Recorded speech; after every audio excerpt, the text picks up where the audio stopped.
but the baby itself and the creation of life within you is never negative or derogatory. But we associate the experience and the biology that is shifting in us with what's going on externally around us and the people that abandon us, and we think, okay, the whole thing is fucked up, the whole thing is negative. And there's nothing derogatory and negative at all about a baby growing in your womb, and you have to learn. If you're going to keep that baby, you're going to eat properly, you're going to take your prenatal vitamins, you're going to have your time for meditation and prayer, you're going to have your time for, I don't care if you have to go out in the damn yard and just let out a blood-curdling scream. I don't care if you have to punch a punching bag, you have to kick something, you have to tap up some shit to get that negative energy out of you and not direct it towards that pregnancy and that baby, then that's what you need to do, because you got to learn how to break up what you are dealing with and not push everything together and say everything is going on, everything is connected, everything is the same, because that is a very spiritual, sexual, sacred union and experience that you have going on within you. You have just merged with another being, a spiritual being that has come down here that asked you for permission to come into your womb and reanimate itself in the third dimensional realm. This child, and a lot of us say we don't want babies, we didn't want to get pregnant, but we have to realize, because we are the creatrix, I keep telling y'all, women in vagina power and the female womb gender is the creator. We create everything, things that we like, things that we say we don't like, things that we want, things that we say we don't want, how does baby have. Subconsciously, we make agreements to bring life here. So women that never have babies, they've subconsciously made an agreement saying, I don't want any. Even though they might cry all day and pray and say, I want a baby, I'll do anything to have a baby. Subconsciously, there's something else going on that you don't consciously remember. Some kind of agreement you made, you can't bring them babies in here, especially if nothing is wrong with you, nothing physically wrong with you. Subconsciously, we have agreements to bring souls in. And subconsciously, we have an agreement to bring a certain amount of souls in. Like one of my friends, the psychic Chris Miller, that was on the show a few weeks ago reading everybody. Chris has 5 children. I think she has 1 or 2 sets of twins. Now, I think her grandmama had 20 children. And Chris said she didn't want 20 children. But she ended up having 5 children, and they were not planned. She was not expecting to be pregnant and find out this one baby is 2.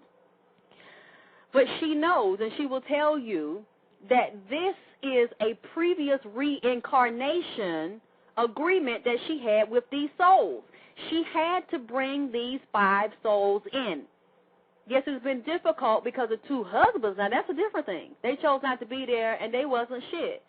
But they helped her facilitate her agreement with those 5 souls to bring those 5 babies into this lifetime, because they knew her before, they had been with her before, and they wanted to reincarnate to come and, like she said, drive her crazy again in the form of her children in the third dimensional realm. So that's why I'm saying that you have to learn to see this differently, because that's what I had to do. The experience was so painful, I had to not think so much about how bad it was to be rejected and turned on by everybody, including the baby daddy, because there were some times my baby started to kick, and every time the baby would kick, I would think about his father. And I would always think about him every day, every night. My mind was constantly filled with the baby daddy, because he had illuminated me with his seed. And it might not impact all women that way, but I don't know why it really, really fucks with me. And there was not one moment in the day or not one moment in the night I had to get up. I couldn't see my feet because my stomach was so big. So when I look at my stomach and the baby in there, I'm thinking about the baby daddy. When the baby moves, I'm thinking about the baby daddy. When I'm at the hospital by myself, I'm thinking about the baby daddy. So this was constantly going through my mind. I could not shake him. I felt his energy all on me. And when women are pregnant, whoever impregnates you, their energy illuminates your whole body. It starts to electrify your whole cells because their energy and their sperm has now become one with yours. Although you are afraid, although you are scared, although you are angry, although he ain't no good, although he don't want to be there for you, although he don't want no baby, he say he ain't going to give you shit, he ain't going to buy you no damn milk. You are still pulsating with that sperm energy that he dropped off in your womb. He dropped off into your incubator, because that's what our body is. The vagina, mind, and the uterus is a divine incubator. So it replicates rapidly everything that's dropped off in there. That's why we got to be careful what we let be dropped off in there. That's why I said once this shit happened to me, it wasn't going to happen no damn more. That's why I got only one goddamn child, because I said, well, nobody going to pull that shit on me no more. If I had a baby, it was going to be because I wanted one. And next time if I have one, I'm going to pick the dick, the sperm, and every damn thing. It's going to be on my goddamn term. Ain't nobody going to fuck me and jack me up and leave me with nothing. See, that is what women don't know.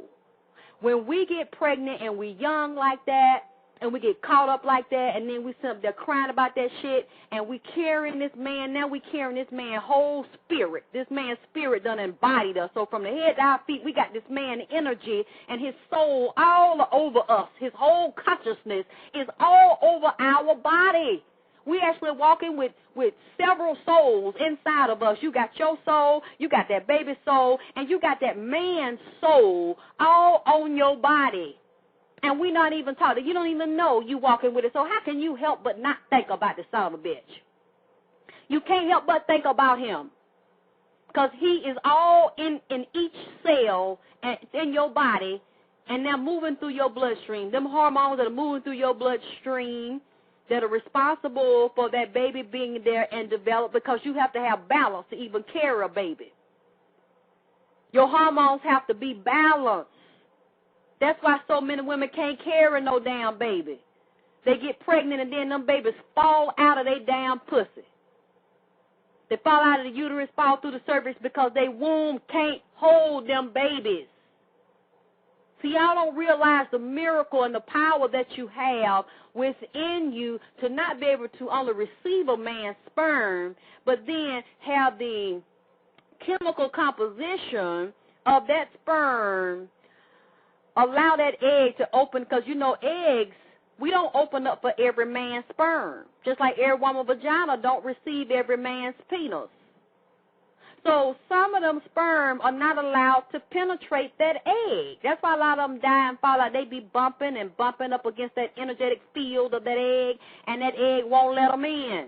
Some of them sperm can't get through there. And then it's the right one come through there, and that egg, when that sperm head hit it, that egg will open up and allow the sperm to come through. But once it comes through and fertilizes the egg, that's not the end of it. That is just the beginning. Because as the egg starts to divide, your uterus has to be able to have the chemical composition in there and the nourishment in there for that egg to be able to burrow down inside of that uterine wall, just like it's burrowing down into a pillow, and hold it there as it grows.